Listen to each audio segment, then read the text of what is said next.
கோபிநாத் வந்து சூப்பரா வந்து கேள்வி கேட்டிருக்காரு, எல்லாரையும் லாக் பண்ணிட்டாரு, அப்படி இப்படின்னு வந்து நிறைய நான் பார்த்தேன். இதுக்கான ஆன்சர் வந்து குழந்தைங்களுக்கு கூட தெரியும்.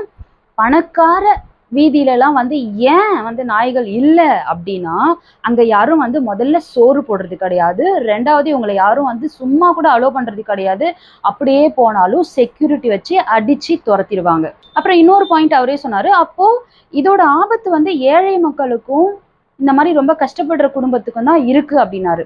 அப்ப நம்ம என்ன பண்ணலாம் அப்படின்னா, சில ஏழை குடும்பத்துக்கிட்டையும் நடுத்தர குடும்பத்துக்கிட்டையும் இந்த ரோட்ல வாழ்றாங்க இல்லையா, அவங்க கிட்டையும் கேட்டு அவங்களோட ரெஸ்பான்ஸ் என்னன்றத நாம அவருக்கு ஒரு பதிலா சொல்லலாம். எந்த நாயுமே தெருவுல இருக்கக்கூடாது, எல்லாத்தையும் அகற்றணும், இல்ல வந்து சாகடிக்கணும் சில பேர் கொண்டுகிட்டு இருக்காங்க, அதை பத்தி வந்து அது உள்ள பாவம், அது அவங்கதான், நம்மளாம் இது எங்களுக்கு அது ஒரு தெய்வம் மாரியா நாய். உண்மைதான், எங்களை காப்பாத்திச்சு. அது ஒரு நாய் கூட தெருவுல இல்ல அப்படி நாடு நாசனமா தான் போகும், நாடு நாசனமா போவோம்.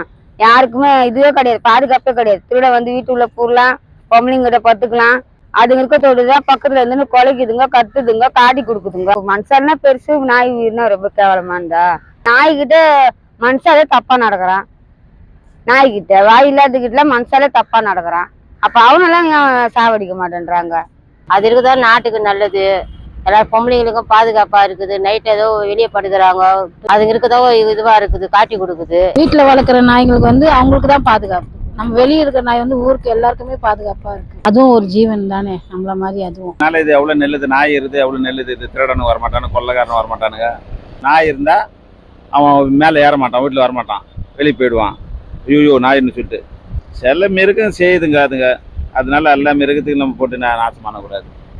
நாயமா கடிக்குது, எல்லா நாயும் நம்ம சொல்றது தப்பு. ஒரு சில நாய் தான் அது மாரி, அதுக்கேற்ற ஆக்ஷன் எடுக்கலாம். எல்லாருமே கடிக்குதா? இல்லையே, அதெல்லாம் ஒண்ணும் கிடையாது.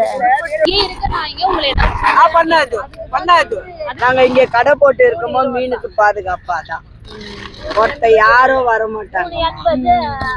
கடவுள் தானே எங்களை காப்பாற்றி விட்டுட்டாங்க, அதுதான் நாங்க தெய்வம். அந்த மாதிரியான நாய்களுக்கு தான் இப்ப நாங்க போராடிட்டு இருக்கோம்.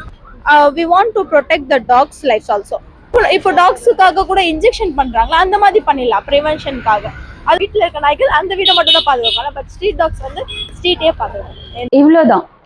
இங்க எந்த அளவுக்கு இந்த சொசைட்டில வந்து அனிமல்ஸை பத்தி, டாக்ஸை பத்தி நெகட்டிவா சொல்லி ஒரு மாதிரி போயிட்டு இருக்கோ, அதை விட அதிகமாவே இங்க எவ்வளோ பேரு நாய்களை தன் வீட்டு தெய்வமாவும் பாதுகாப்பாவும் எவ்வளோ பேரு யோசிக்கிறாங்க.